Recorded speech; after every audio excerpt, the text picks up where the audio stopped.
makcik saya meninggal dekat Sempurna, Datuk Yang di-Pertua, saya tidak dibenarkan balik. Dan saya telah melalui semua ujian dan disahkan oleh klinik bahawa saya bebas daripada COVID. But yet, itu bukan juga alasan untuk saya dibenarkan pulang. Di dalam Dewan ini, yang di-Pertua ada menyatakan bahawasanya daripada Sabah, ahli-ahli parlimen daripada Sabah tidak dibenarkan pulang dan diminta untuk berkorban. Kami telah berkorban hampir 2 bulan, Datuk Yang di-Pertua. Kalau begitu, lebih baik kami balik hujung minggu yang lepas, lawat makcik saya yang meninggal. Tapi disebabkan kita akur kepada peraturan parlimen, kita sanggup berkorban. Dan inilah pengorbanan yang kita telah lakukan. Tapi apa yang kita lihat di dalam Dewan ini, yang Berhormat Keningau dibenarkan masuk di dalam Dewan ini. Ini soal keselamatan kami selaku ahli-ahli parlimen, Datuk Yang di-Pertua. 沙巴根地咬国会议员杰斐里吉丁案曾经在本月12号在沙巴出席州议会，但14天隔离没有完结，今天就出现在国会下议院议会厅内，引来反对党议员的炮轰。 Maaf, Menteri. Peraturan mesyuarat, lembah pantai. Peraturan mesyuarat 99, Petua Datuk Yang Dipertua. Saya difahamkan ada di kalangan kita yang mungkin baru balik dari Sabah, tapi saya tak pasti sama ada Yang Berhormat Keningau, adakah beliau sepatutnya dalam kuarantin ataupun tidak, pohon Petua Datuk Yang Dipertua berkenaan perkara ini. Datuk Yang di-Pertua sebagai tambahan, kami daripada Sabah ni, Tuan Yang di-Pertua sentiasa akur kepada setiap perintah yang diarahkan oleh Yang di-Pertua berkenaan dengan peraturan-peraturan mesyuarat. Apabila datang ke Semenanjung ini, kita kuarantin 14 hari. Saya duduk di Kuala Lumpur ni, Datuk Yang di-Pertua sudah hampir 2 bulan tak jumpa anak dan bini. Sebab kita tak balik ke Sabah kerana kita tidak mahu nanti bila balik ke Sabah kita akan dikuarantin lagi 14 hari. Jadi Yang di-Pertua apa yang saya tahu, Yang Berhormat Keningau ada di dalam Dewan ini, dia menghadiri Dewan Undangan Negeri Sabah pada hari Khamis 12 November. Jadi bermakna kalau dikira mengikut hari, dia tidak sepatutnya berada di dalam Dewan ini. Kerana asas kita dikuarantin kerana ingin mengelakkan agar ahli-ahli parlimen ini jangan sampai terjangkit COVID ini. Sebab COVID dia tidak memilih jawatan. Dia tidak memilih surat arahan daripada siapa-siapa pun ataupun pengecualian. Jadi minta arahan daripada Yang di-Pertua. Terima kasih. Yang Berhormat, saya tak dapat jawab soalan daripada Yang Berhormat Lembah Pantai dengan Sepanggar. Saya akan maklumkan pada SUDR untuk menjawab jawapan dia. Sekejap lagi, Sepanggar dengan Lembah Pantai, saya akan dapat kepastian daripada SUDR. Jadi kalau yang lain boleh tunggu sebentar, saya tidak boleh menjawab soalan. Okey, saya ini jawapan daripada SUDR. Yang Berhormat telah dibenarkan hadir oleh Doktor Klinik Parlimen. Beliau telah mendapatkan recare order selepas tamat kuarantin daripada Kementerian Kesihatan. Ini double standard. Boleh jelaskan apa itu recare order? Kita tak nak Beliau antara telah dua mendapat darjat ni. relief order selepas Datuk tamat Yang di-Pertua, kuarantin daripada Kementerian Order siapa? Kesihatan. Order siapa? Sila Ini jelaskan. jawapan rasmi saya Okey, dapat. Datuk Yang di-Pertua, saya mohon mencela di sini sebab saya daripada Sabah. Saya ahli parlimen daripada Sabah yang telah melalui proses. Makcik saya meninggal dekat Sempurna, Datuk Yang di-Pertua, saya tidak dibenarkan balik. Dan saya telah melalui semua ujian dan disahkan oleh klinik bahawa saya bebas daripada COVID. But yet, itu bukan juga alasan untuk saya dibenarkan pulang. Di dalam Dewan ini, Yang di-Pertua ada menyatakan bahawasanya daripada Sabah, ahli-ahli parlimen daripada Sabah tidak dibenarkan pulang dan diminta untuk berkorban.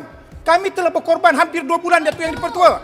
Kalau begitu, lebih baik kami balik hujung minggu yang lepas, lawat makcik saya yang meninggal. Tapi disebabkan kita akur kepada peraturan parlimen, kita sanggup berkorban. Dan inilah pengorbanan yang kita telah lakukan. Tapi apa yang kita lihat di dalam Dewan ini, Yang Berhormat Keningau dibenarkan masuk di dalam Dewan ini. Ini soal keselamatan kami selaku ahli-ahli parlimen, Datuk Yang di-Pertua. Yang Berhormat, saya mendapat jawapan rasmi daripada SUDR. Kalau Yang Berhormat tak puas hati dengan keputusan yang dibuat oleh Klinik Parlimen dan juga tentang order yang dibenarkan oleh Kementerian Kesihatan, Yang Berhormat kena bawa pada speaker. Setakat ini, bagi saya selaku pengurusi pada majlis hari ini sebagai timbalan speaker, Saya mendapat arahan untuk melaksanakan jawapan daripada menteri. Jadi itu akan saya laksanakan. Isu yang mana Yang Berhormat tak puas hati sebab Yang Berhormat mengatakan bahawa berlakunya seolah-olah adanya dua macam double standard kalau boleh sila bawa pada maklumat speaker sebab speaker kata apa-apa isu boleh tanya pada dia. Saya tak boleh jawab bagi pihak speaker. 议会继续进行其他部长的问答环节。不过，在议长位子换人之后，国会下议院再次为跟蒂咬国会议员没有隔离的事件展开了争吵。 Pada pagi tadi saya terima satu pemberitahuan mengenai Yang Berhormat tersebut. Saya telah difahamkan bahawa beliau telah memaklumkan bahawa Yang Berhormat Keningau telah mendapat release order daripada Kementerian Kesihatan Malaysia pada 23 November 2020 dan juga wristband-nya telah dipotong oleh Pejabat Kesihatan Daerah Lembah Pantai pada 23 November 2020 selepas menjalani kuarantin dan juga didapati testnya resultnya Kuarantin berapa hari Datuk yang dipertua? Speaker, berapa hari kuarantin? kuarantinnya seperti yang saya dapatlah ya. Sekejap. 12 hari bulan 11 sehingga rilis tersebutlah 23 November. Because kita dapat maklumat Datuk yang dipertua, he was spotted in Kota Kinabalu on the 13th. Maknanya 12 dia hadir mesyuarat Dewan Undangan Negeri, 13 he was spotted in KK. So persoalan kita di sini, even kalaupun dia 12 hari bulan itu dia berada di Kota Kinabalu, bermakna dia baru 12 hari. Datuk yang dipertua, kalau saya boleh kongsi, sewaktu saya datang ke Kuala Lumpur ini dulu, saya buat testing di klinik kerajaan dan swasta. Tested negatif, test COVID. Tapi apabila sampai di airport KLIA Datuk yang dipertua, kita dimaklumkan oleh pekerja yang ada di KLIA tidak ada exception. Faham. Jadi maknanya di sini kenapa double standard? Saya faham. Jadi saya mendapat pemberitahuan bahawa beliau dikuarantin dari 12 November dan telah testnya negatif dan diberi clearance dan wristband-nya dipotong pada 23 November. Itu yang maklumat yang saya dapatlah. Jadi kalau inginkan saya orang kata memeriksa dengan lebih lanjut, maka saya perlu masalah. Kuarantin di mana tu? Kuarantin di mana?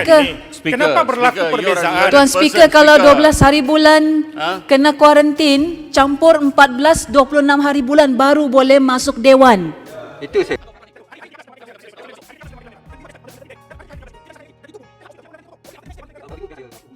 Tapi Datuk yang kalau dipertua, diperlukan untuk kita memakai kad ini. Saya faham. Kalau saya boleh kongsi, kita memakai kad ini, Datuk dipertua melimitkan 80 orang. Mainly because kita ingin meminimalkan risiko. Faham.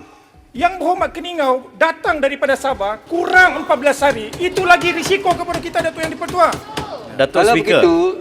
Kalau begitu, izinkan saya sedikit masa untuk menghubungi Pejabat Kesihatan Daerah Lembah Pantai ni yang release ban tu untuk mendapatkan maklumat lebih lanjut lah. Saya cuma ikut apa yang diberikan kepada saya. Sementara itu kita nak satu ruling Keningau tak boleh masuk Dewan langsung. Ya, saya telah minta yang berhormat keluar daripada tidak menghadiri dari tadi. Okey. Ya. 在议长说明杰斐里吉定案暂时不出席国会之后，议员们的争吵才告一段落。而当事人杰斐里吉定案较后回应，他从沙巴到达吉隆坡之后便进行隔离，也出示卫生部的解除隔离信，放行日期比14天隔离期提早了2天。他说，居家隔离令是从11月12号到25号，但卫生部官员认为他的健康状况令人满意，才会发出放行令。